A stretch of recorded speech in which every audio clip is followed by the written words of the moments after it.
약속 해보신 적 있으세요? 약속? 그쵸. 약속은 한 번씩은 해보고 살았겠죠? 뭐 주로 뭐 자녀들에게 뭐 이거 하면 이거 해줄게. 뭐 이런 약속들 하죠. 저도 제가 경험했던 그 약속들이 주로 되게 조건부였던 것 같아요. 이거 하면 이거 하게. 뭐 이거 하면 여기 데려가 줄게. 어렸을 때 제가 초등학교 5학년인가 6학년인가였을 때 그 교회에서 그 교회 모임을 노회라고 하거든요. 근데 그 노회에서 열리는 성경고사를 1등을 하면 아빠가 저한테 제가 진짜 그때 갖고 싶어 했던 레고가 있었거든요. 레고 성. 근데 그거를 사준다고 하신 거예요. 야, 1등의 프라이즈가 그거다, 레고다라는 걸 약속을 받고 제가 얼마나 또 열심히 했겠습니까? 신나가지고 능률이 막 올라가가지고 그래서 제가 그걸 결국에 따냈습니다. 와, 약속을 지킨 것을 제가 받았어요. 사실 제가 그렇게 노력한 것도 제가 이렇게 하면 이 약속을 부모님이 지키실 거다. 우리 아빠가 약속대로 레고를 사줄 거다라는 확신이 있었기 때문에 한 거죠. 그러니까 아빠는 제가 1등해서 좋고 저는 제가 레고 따서 좋고 이렇게 서로 결국에는 해피엔딩으로 잘 이렇게 마무리가 됐어요. 네, 오늘 이 본문의 내용이요. 하나님이 다윗에게 주신 약속이에요. 약속. 근데 제가 뭐 아버지한테 받았던 약속들처럼 조건절의 것이 아닙니다. 너가 성경고사 1등하면 레고 사줄게가 아니라 그냥 하나님이 다윗에게 선포하시는 언약이에요. 이걸 어떤 배경에서 주셨냐면 다윗이 하나님 저는 이렇게 멋있는 백향목 궁 성전 이렇게 으리으리한 궁궐에 사는데 하나님이 어찌 그런 장막에 텐트에 계십니까? 이런 거를 너무 안타까워 여겨가지고 그 마음을 가지고 하나님께 하나님 제가 하나님을 위해서 하나님의 집을 지어드릴게요 라고 기도한 거예요. 근데 그때 하나님이 나단 선지자를 보내셔서 다윗에게 이렇게 말씀하신 내용이 이것입니다. 말씀이자 약속이죠. 다윗아 네가 나를 위해서 지금 집을 지어주겠다고 하니? 아니 내가 너를 위해서 집을 지을 거다. 그리고 너의 왕위를 견고하게 영원히 견고하게 할 것이다. 말씀이 보이죠?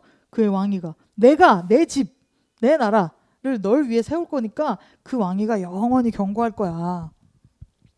다윗이 이 약속을 받았을 때 어땠을까요? 기분이. 하나님이 이 왕위를 영원히 견고하게 하신다니 와우. 제가 레고 성을 약속 받았을 때 그 기분보다 아마 뭐 몇 배는 훨씬 비교할 수도 없을 만큼 기뻤을 거예요. 그러면서 이 약속을 받으면서 무엇을 떠올렸을까요? 하나님이 약속을 지키신다면, 약속을 지키시면 우리 내 자손들을 통해서 이 나라가 아주 찬란하게 빛나게 이렇게 이어지겠구나라고 그것을 떠올렸을까요? 근데 여러분, 우리가 아직도 다윗의 왕조를 보나요? 다윗 왕조로 이어진 그 나라가 있던가요? 지금의 이스라엘은 사실 완전 해체됐다가 다시 지어진 나라이기 때문에 다윗 왕조라고 하기가 그렇죠. 예? 이미 Before Christ, BC 586년에 나라가 망했습니다. 남유다가 바벨론의 침공을 받고 망했어요. 그때 다윗 왕조는 끝났습니다.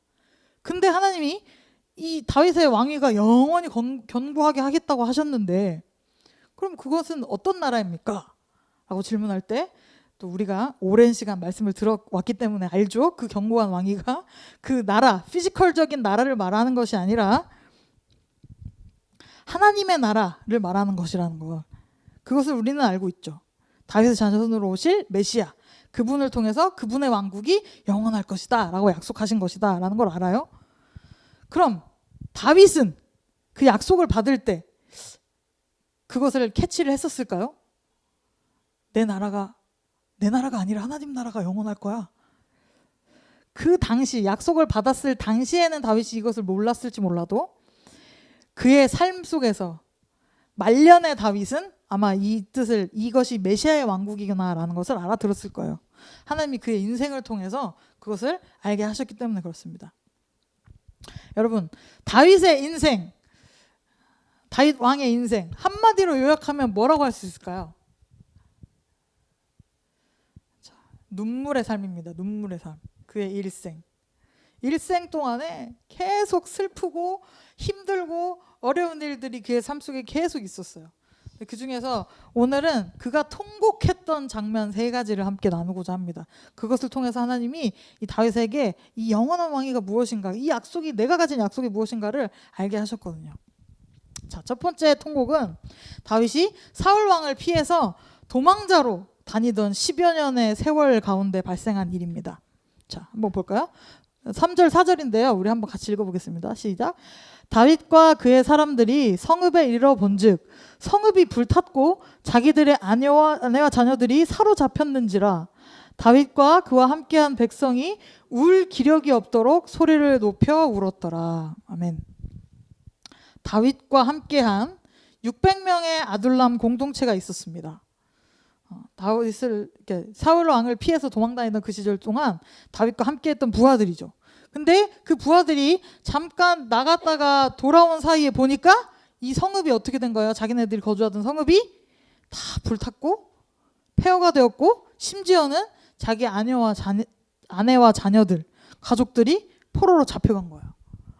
그 상황 가운데 다윗과 그 백성들이 울 기력이 없도록 울었다라고 합니다. 얼마나 울었는지. 왜 이런 일이 그게 발생했을까요? 다윗이 지금 이 폐허가 된 이 성읍은 어디냐면요, 블레셋 땅에 있는 성읍입니다. 이스라엘 사람인데, 유대 사람인데 다윗이 블레셋 땅에 가 있는 거예요. 그러니까 다윗이 열심히 사랑했던 스승 사무엘도 죽고 약간 흔들리고 있을 때 다윗이 블레셋에 투항을 한 거예요. 당시 블레셋은 이스라엘의 적국이었거든요. 근데 적의 적은 친구잖아요. 그래서 블레셋에서 이 다윗을 좋게 본 거예요. 너 유명한 장군, 그래 투항한다고? 오케이, 받아줄게. 그리고 다윗에게 시글락이라는 성읍을 줍니다. 그래서 그 성읍에서 네가 데리고 온 이 부하들 공동체랑 함께 살아라 고 이렇게 내준 거예요. 자, 그럼 이 적의 땅에서 다윗은 1년 4개월 동안 있었거든요. 거기서 배신자로 살았을까요? 블레셋을 도와주면서? 근데 사실 그러지 않았습니다. 다윗이 그동안 어떻게 살았냐면요, 이스라엘의 원수, 그러니까 블레셋의 원수가 아니라 이스라엘의 원수인 뭐 아말렉과 같은 그 주변의 나라 민족들을 약탈하면서 살았어요. 그래놓고는 블레셋 왕한테는 아니 나 저기 아니고 이스라엘을 약탈했어요. 유대의 땅을 약탈했어요. 라고 얘기하면서요. 약간 이제 언더커버 요원처럼 한 거죠. 그러니까 이 비밀이, 내가 블레셋의 친구들을 쳤다는, 그들을 약탈했다는 비밀이 새어나가면 되겠어요? 안 되겠어요? 당연히 안 되겠죠? 그래서 다윗이 어떻게 했냐면요, 그 약탈할 때 싹 다 죽였어요. 싹 다. 쳐들어간 그 동네들을. 그러니까 그렇게 당했던 이 아말렉 사람들, 그 사람들이 다윗과 부하들이 잠깐 자리를 비웠을 때 그 시글락 성읍을 쳐들어와서 지금 이렇게 쑥대밭을 만들어 놓은 거예요. 그걸 보고 다윗이 어땠을까요? 다윗이 어떤 사람입니까? 자기 가족, 자신이 사랑하는 것들 지키고 보호하는 그 책임을 정말 성실히 다했던 사람이에요. 얼마나 성실하게 했냐면요, 그의 삶 속에서 우리가 볼 수 있죠. 다윗이 사울한테 이렇게 얘기합니다. 저는 이런 사람이에요 라고 얘기하는 거예요. 주의 종이, 저 다윗이 아버지의 양을 지킬 때 사자나 곰이 와서 양떼에서 새끼를 물어가면 내가 따라가서 그것을 치고 그 입에서 새끼를 건져내었고, 그것이 일어나 나를 해하고자 하면 내가 그 수염을 잡고 그것을 쳐 죽였습니다 라고 얘기하는 거예요. 그러니까 누구의 양이에요 이거? 아버지의 양이에요. 자기 것도 아니에요. 이 사람은, 다윗은 7번째 아들이었기 때문에 계승서열에서도 한참 밀려나 있었어요. 그러니까 이 양이 내 것이 될 것이라는 보장이 없어요. 그런데도 이 양을 지키기 위해서 어떻게까지 했다고요? 사자나 곰이 오면 따라가서, 내가 어떻게든 따라가서 그것을 빼왔다고요. 그렇게 자기 책임을 다하고 사랑하는 것들을 지켰어요. 여러분 집에 곰이 찾아와서 이렇게 챙겨놨던 연어나 막 꿀 이런 거를 가져가려고 해요. 그럼 곰 쫓아가서 뺏어 오실 거예요? 아우, 더 드릴 테니까 제발 가주세요. 제발 우리 집에서 떠나주세요. 하지 그것을 누가 쫓아가겠어요? 어떻게 그걸 쫓아가겠어요? 내 목숨에 걸린 일인데. 그런데도 다윗은 그것을 쫓아갔다고요. 사랑하기 때문에. 그러니까 다윗이 자기가 사랑하는 것들을 보호하고 지키는데 정말 성실하고 자기 책임을 다했단 말이에요.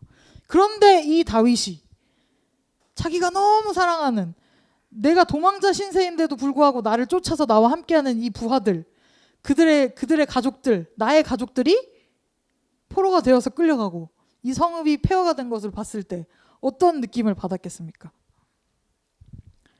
그 위기 가운데 아무것도 하지 못한 자신을 보았을 때 그 자존심이 얼마나 짓밟혔겠어요. 다윗이. 내가 못 지켰다. 내 사랑하는 가족을, 내 사랑하는 공동체를, 내가 맡은 이 일을, 내가 맡은 자들을 책임지지 못했다. 그렇게 통곡하는 다윗에게 하나님이 알게 하시는 거예요. 다윗아, 네가 네 목숨 걸고 그렇게 사랑해서 양떼 지키는 거 좋아. 근데 그거 너의 능력을 벗어나는 일이다. 이 양떼를 지키는 일은 내가 할 거야. 내가. 네 것이 아니라 내 것이기 때문에 그렇다 라고 이 사실을 하나님이 다윗에게 확인시키시는 거예요. 여러분, 우리도 모든 것이 다 하나님 것입니다 라고 말하잖아요. 저의 삶도, 가정도, 직업도 모든 것이 다 하나님의 것입니다 라고 이야기하는데, 사실 진정으로 이 소유권을 하나님께 드리는 것이 쉬운 일은 아닙니다. 저희 신학교에 다니던 교수님의 그 간증이 있었어요. 그분도 자기가 이제 신학교까지 가고 뭐 박사까지 하고 막 이렇게 공부하시던 분이시거든요. 박사도 졸업하고 이제 돌아와서 이제 교수하려고 사역을 준비하던 그 찰나에 아들이 악성 희귀병에 걸렸다는 것을 알게 된 거예요. 그 전까지는 하나님, 저의 모든 것 하나님 것입니다. 내 아들, 이 자녀, 이 귀한 자녀도 하나님의 것입니다 했는데, 아들이 그 16개월 된 아기가, 그 아들이 뼈가 녹아내리는 병, 고칠 수도 없다는 그 병에 걸렸다는 이야기를 들으니까 더 무너져 버리는 거예요.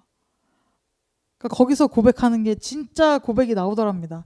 그 16개월 된 아이를 수술실에 들여다 보내놓고 통곡하면서, 하나님, 진짜 제 아들 아니고요, 하나님 아들입니다. 제발 하나님 살려주세요. 하나님 살려주세요. 그러니까 내가 어떻게 해도 이 작은 아이, 내 자식의 이 육신의 안녕도 지키지 못하는 게 나라는 부모구나 라는 것을 그때 깨닫고, 하나님, 이 아들 하나님의 것입니다 라고 진정으로 고백할 수 있었대요. 그러니까 다윗에게도 그 시간을 주신 거예요. 다윗의 통곡을 통해서 하나님이 그를 그렇게 이끄신 겁니다. 다윗아, 너도, 너의 부하들도, 너의 공동체도, 네가 가진 모든 것도 다 내 것이다 라고 깨닫게 하시는 거예요. 그리고 나서 이 하나님이 주신 그 약속, 영원한 나라의 약속을 이해할 기초를 마련해 주신 거죠. 여러분, 사울 왕이 범했던 실수가 뭡니까? 하나님이 주신 하나님 나라인데 내 거 챙기고, 이거 내 나라인데요? 저거 좀 좋아 보이니까 저건 제가 킵할게요. 하나님 안 드리고. 이렇게 한 거잖아요. 내 나라, 내 백성, 내 거예요. 내 전쟁이에요 라고 한 거잖아요. 그러니까 그 실수를 이 다윗이 똑같이 범하지 않도록 하나님이 철저하게 다 그를 깎아 놓으신 거예요. 네 거 아니고 내 거다. 네 나라 아니고 내 나라다. 너의 힘으로 할 수 없다. 내가 할 것이다 라고 말씀하신 거예요. 우리에게도 동일하게 하나님 말씀하십니다. 너의 가정, 너의 사업, 너의 모든 것 다 내 것이다. 내가 일할 것이다 라고 말씀하신 하나님의 그 말씀에 아멘하는 우리가 되기를 바랍니다. 또 두 번째 다윗이 통곡하는 사건이 있습니다. 밧세바가 가늠했을 때, 가늠한 이후에 그 밧세바 사건을 통해서 나타나는 일이에요. 그러니까 남편이 있는 여인을 겁탈한 것도 모자라 자기가 술수를 부려서 그 남편을 죽게 만들죠. 직접적으로 죽이진 않았더라도. 이게 얼마나 끔찍한 죄악입니까? 그런데 그 죄악을 하나님이 깨닫게 하셨을 때 다윗이 정말 회개하면서 통곡하면서 하나님 앞에 드렸던 그 고백들이 시편에, 다윗의 시편에 잘 드러나 있어요. 얼만큼 회개했습니까? 얼만큼 눈물을 흘렸나요? 여러분, 회개의 눈물 흘려보셨어요? 얼마나 흘려보셨어요? 저도 나름 흘려본다고 흘려봤는데 이 정도까지는 못하는 것 같아요. 한번 볼까요? 다윗이 얼만큼 흘렸냐면요, 내가 탄식함으로 피곤하여 밤마다 눈물로 내 침상을 띄우며 내 요를 적시나이다. 그러니까 눈물이 얼마나 흘렸는지, 밤새 흘린 눈물이 이불을 다 적시다 못해 내 침대가 막 둥둥둥 떠다닐, 그 눈물에 떠다닐 정도였다 라고 이렇게 표현을 하는 거예요.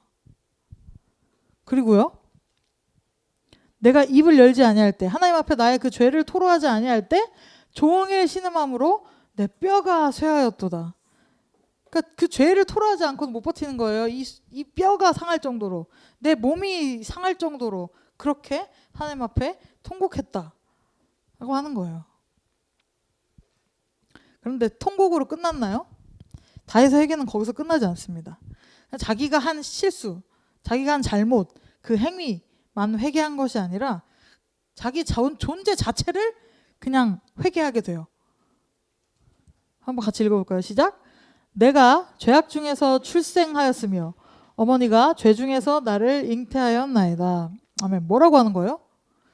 내가 전에는 괜찮은 사람이었어요가 아니라 나는 항상 언제나 괜찮을 때가 없구나. 이미 어머니의 뱃속에서부터, 태어나면서부터 나는 죄악 덩어리입니다 라고 자신이 죄인임을 고백한 거예요. 하나님, 내가 죄를 지었기 때문에 죄인인 것이 아니군요. 저의 본 모습이 죄인입니다 하고 고백하는 거예요. 그러니까 다윗의 회개는요, 그냥 자신이 지은 죄, 자신이 잘못한 것, 그것을 그냥 한번 고쳐내는 개선, 다시는 하지 않을게요 라고 하는 그 정도의 수준이 아니었어요. 자신 안에 희망이 없음을 고백하는 것이었습니다. 회개가 바로 이런 것입니다. 한 번만 용서해 주세요. 하나님, 잘못했어요 가 아니라, 주님, 저는 소망 없는 죄인입니다 라고 고백하는 거예요.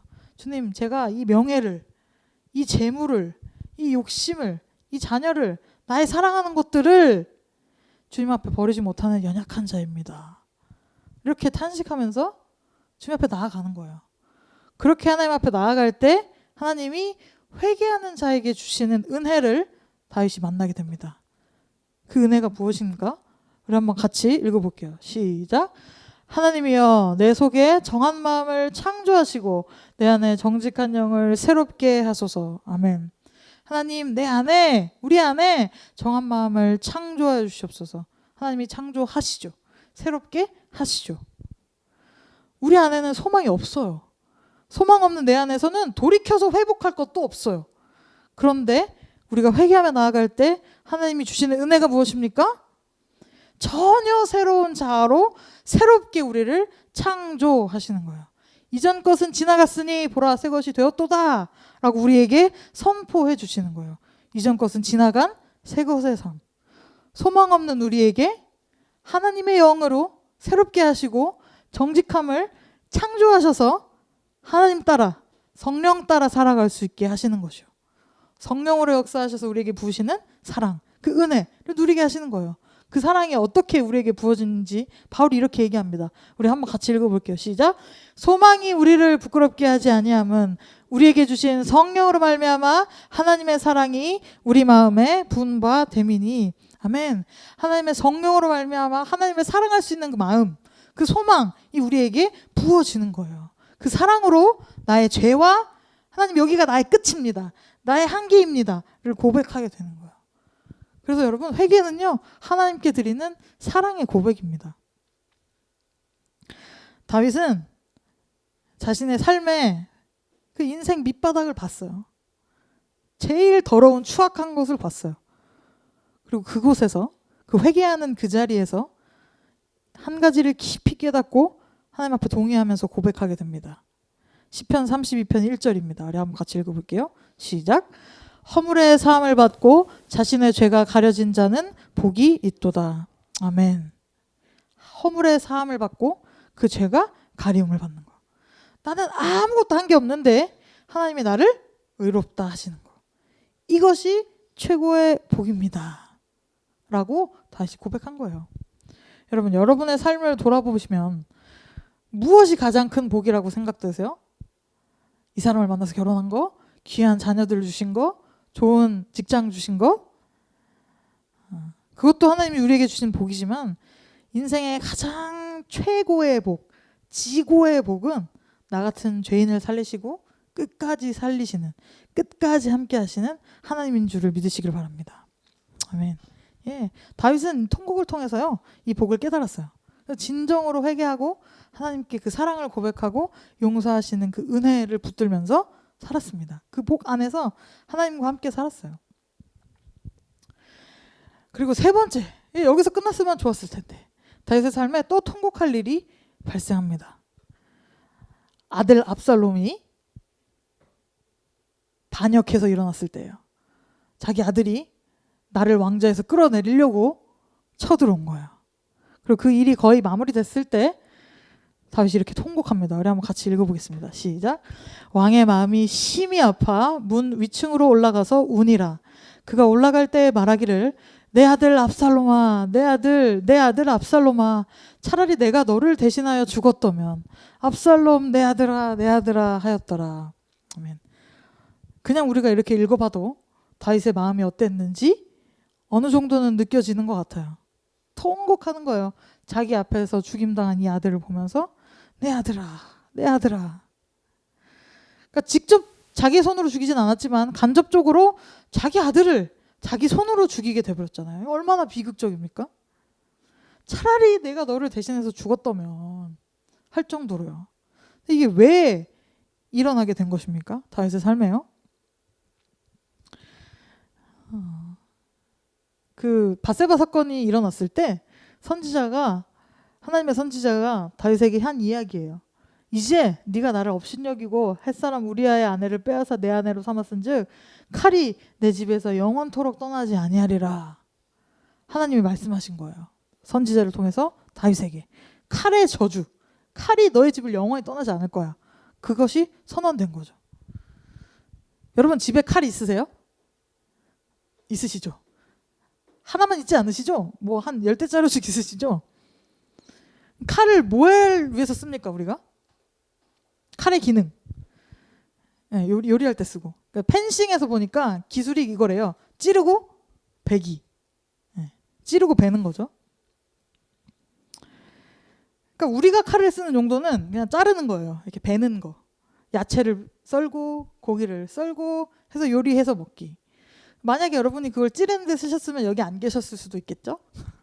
네. 근데 이 다윗이 뿌린 씨앗이요, 이 죄의 씨가요, 어떻게 이어지냐면 그곳에 항상 자름, 뱀이 있는 거예요. 분열이 있는 거예요. 나뉘고 분열되고 두 쪽 나고. 결국 다윗의 왕국이 다윗 이후에 솔로몬 이후에 르호보암 여호보암 시대에 분열되죠. 그러니까 그것이 이 칼의 저주에 담겨 있어요. 그래서 다윗이요 결심했습니다. 하나님이 나에게 칼의 저주를 주셨을지라도 내가 다시는 칼 쓰지 않겠습니다. 충분히 칼을 빼서 휘두를 만한 상황인데도 그 분열을 막고자 이게 진짜 노력했어요. 사무엘하 16장에 보면요, 다윗이 이제 압살롬이 반역해서 도망쳐야 될 때, 피신하게 될 때 그 다윗의 전에 있던 왕 사울 왕을 복권시키려고 하는 베냐민파의 시므이가 다윗을 막 저주해요. 왕한테 저주를 해요. 그런데도 그 시므이를 죽이지 않아요. 다윗이 거기서 칼을 빼들지 않습니다. 포용해줘요. 죽일 수 있음에도. 그 베냐민 지파가 떨어져 나가지 않도록, 분열되지 않도록 하는 거죠. 그리고 압살롬에 대해서도 그렇습니다. 사무엘하 18장에 그 이제 압살롬을 잡으러 군대 장관들을 보내면서 다윗이 뭐라고 하냐면요, 너그럽게 대우해라, 너그러이 대우해라 하고 장군들에게 명해요. 그리고 그 명하는 장면을 백성들이 다 봤어요. 다 봤다고 나와요. 네. 그러니까 압살롬에 대해서도 이 악으로 갚지 않으려고 하고, 또 그것을 보는 백성들의 민심도 이렇게 토닥토닥한 거죠.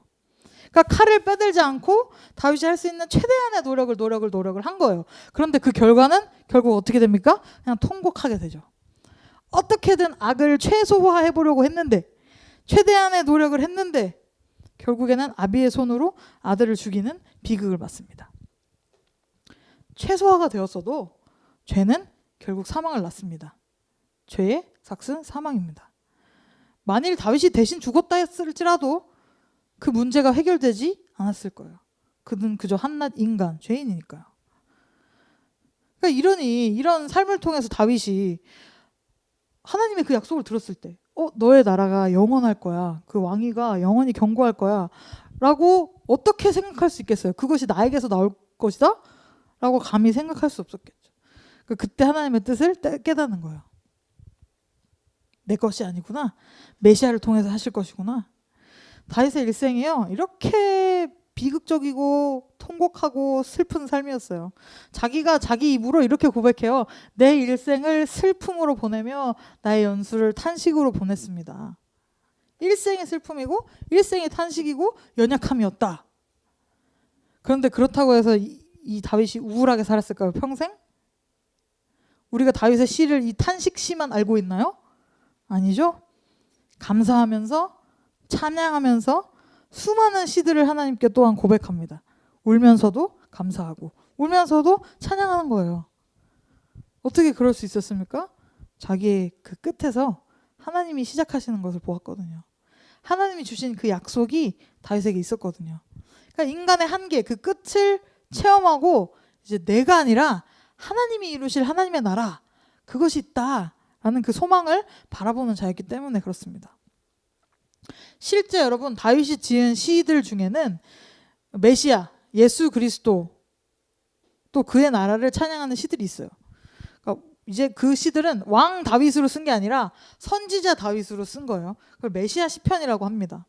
어떤 식으로 예언이 되어 있냐? 다윗이 고백하는 거예요.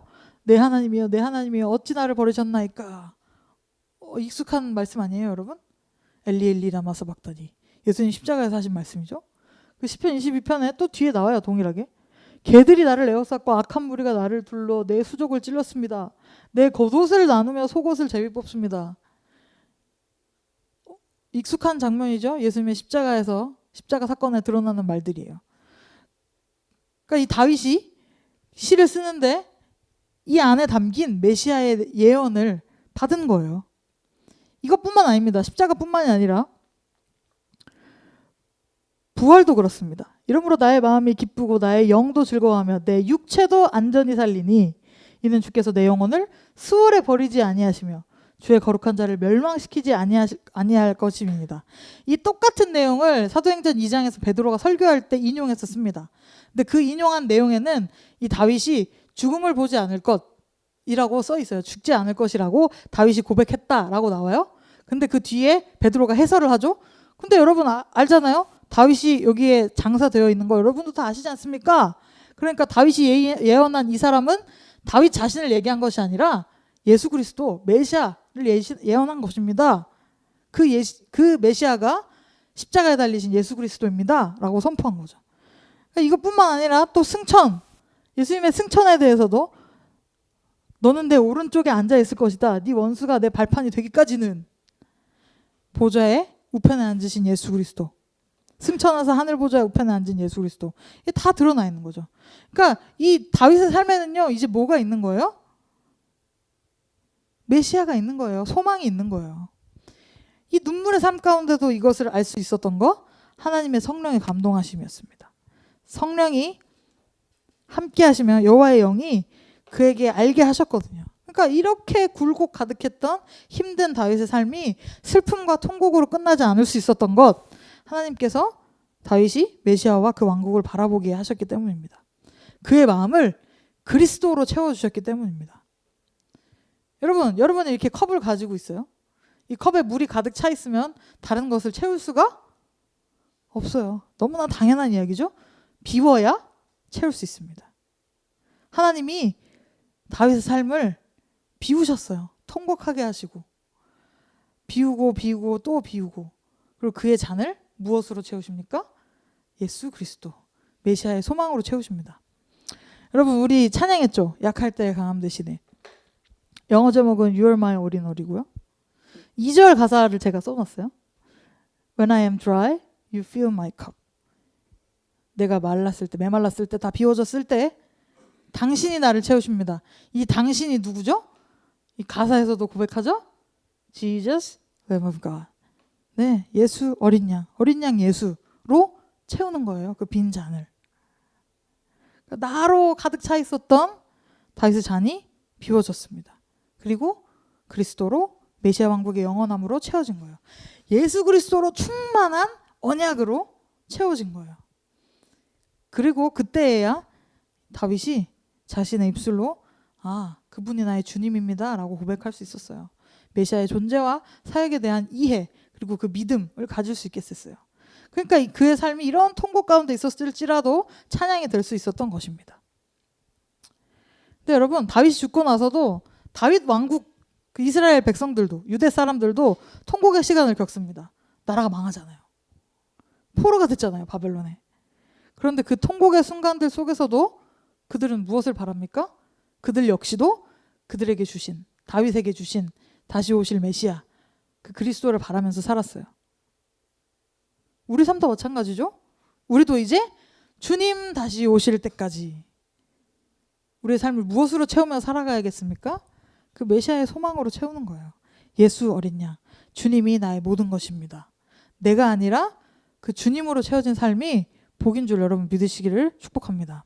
아멘. 그러니까 내 것이 아닙니다. 주님 것입니다.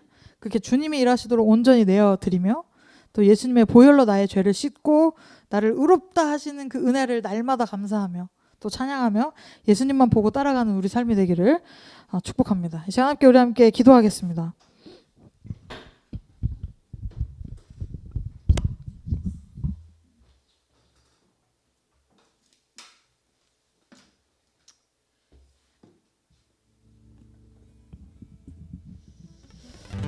여러분, 이 통곡의 삶 속에서 다윗의 특기가 있었어요. 하나님 앞에 무릎 꿇는 것이었습니다. 왕일지라도 하나님 앞에 무릎 꿇고 통곡하는 거예요. 우리의 삶도 그 하나님을 바라며 주님 앞에 엎드릴 수 있는 삶이 되어야 할 줄 믿습니다. 주님, 그 은혜를 허락하여 주시니 예수 보혈로 나를 씻으시고 의롭다 하시니 감사합니다. 내 안에 나로 채워진 것들 비우게 하시고 예수 그리스도로 충만한 그 삶을 살게 하시니 감사합니다. 나를 더욱더 비우고 내 안에 함께 하시는 예수 그리스도로 더욱더 충만히 채워지는 나의 삶이 되도록 주님 인도하여 주옵소서. 그 예수 그리스도 바라보고 따라가는 나의 삶이 되도록 주님이 나의 모든 것입니다 고백하는 삶 되도록 주님 인도하여 주옵소서. 우리 그렇게 우리를 내어드리며 하나님 앞에 한 번 더 함께 기도하도록 하겠습니다. 주님 감사합니다. 아버지, 주님께서 허락하여 주시는 하나님 놀라운 은혜를 힘입어서 또 주님 앞까지 나아갑니다. 하나님, 나는 나의 것으로 채우고 싶어하고 나의 명예를 지키고 싶어하고 또 돈도 자녀들도 하나님 직업도 주님 앞에 자랑할 만한 것도 없는데도 자랑하고 싶어하는 연약한 존재입니다. 하나님 부족하고요. 그렇게 날마다 통곡할 수밖에 없는 슬픔으로 경직된 삶을 살아갈 수밖에 없는 연약한 자이지만 하나님 나의 삶을 그 슬픔으로 그 통곡 가운데 끝이라고 말을 심하시지 않으시고 나를 다시 불러일으키시는 그 주님의 은혜가 있기에 예수 그리스도로 충만히 채우시는 그 은혜가 있기 때문에 오늘도 주님 앞에 살아나아갈 수 있음을 고백합니다. 하나님 그 은혜를 감사하며 주님 날마다 주님 앞에 감사함으로 나아가기를 원합니다. 주님으로 충분한 삶이 주님으로 충만한 삶이 나의 안에 있을 때 그것이 복이며 무엇보다 다를 수 없는 아름답고 귀중한 것이며 고백합니다. 주님, 마땅히 회개해야 할 것을 회개하게 하시고 주님께 감사와 사랑의 노래를 올려드리게 하시며 하나님 주님과 정말 나의 삶 가운데 날마다 노래하며 감사함으로 걸어나가는 우리의 삶이 될 수 있도록 하나님 나의 모든 것이 될 수 있도록 하나님 지키시고 보호해 주옵소서. 모든 주님을 의지하고 신뢰하며 감사함으로 나아갈게 하나님 주의 자녀들에게 나의 삶 하나님 그 주의 뜻을 알게 하시고 주님을 바라게 하여 주옵소서. 감사합니다. 주님을 찬양합니다. 주님 감사합니다.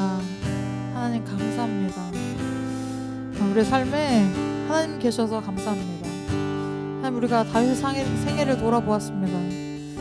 어떻게 감히 다윗의 생애를 부럽다고 말할 수 있겠습니까? 하지만 하나님, 그의 통곡으로 그 비워진 자리들을 그 영원한 약속 되시는 예수 그리스도, 영원히 부족함 없고 메마름 없는 변함없는 그 예수 그리스도로 예수 그리스도의 사랑과 은혜로 채워주시니 하나님, 우리가 그것을 바랍니다. 우리의 삶에도 동일하게 예수 그리스도의 사랑으로 예수 그리스도의 은혜로 주님의 그 영원한 약속으로 충만히 채워지기를 원합니다. 단순히 나를 위로하고 위안 삼는 그런 이유로가 아니라 그리스도로 충분한 삶, 그리스도로 충만한 삶, 그리스도를 통하여 다시금 일어나는 삶을 실제로 경험케 하시니 감사합니다. 그 믿음의 삶을 예수 그리스도와 함께 감사함으로 걸어가는 매일의 삶이 되도록, 매 순간이 되도록 주님 함께 하시고 역사하여 주시옵소서. 그렇게 주님 앞에 우리의 삶을 드릴 때 하나님이 기뻐하시는, 하나님이 영광 받으시는 그 영원한 나라의 귀한 삶을 보게 하실 것입니다. 그 믿음으로 하나님 또 주님과 기쁨으로 동행하는 우리의 하루하루가 또 한 주간이 될 수 있도록 하나님 축복하시고 함께하여 주옵소서. 감사합니다. 그 주님을 찬양합니다. 주님만 홀로 높임을 받으시옵소서. 살아계신 우리 구주 예수 그리스도의 이름으로 감사하며 기도합니다. 아멘. 시간으로 함께 주기도문으로 예배 마치겠습니다. 하늘에 계신 우리 아버지여, 이름이 거룩히 여김을 받으시오며 나라의 마옵시며 뜻이 하늘에서 이룬 것 같이 땅에서도 이루어지이다. 오늘날 우리에게 일용할 양식을 주옵시고 우리가 우리에게 죄진 자를 사하여 준 것 같이 우리 죄를 사하여 주옵시고 우리를 시험에 들게 하지 마옵시고 다만 악에서 구하옵소서. 대개 나라와 권세와 영광이 아버지께 영원히 있사옵나이다. 아멘.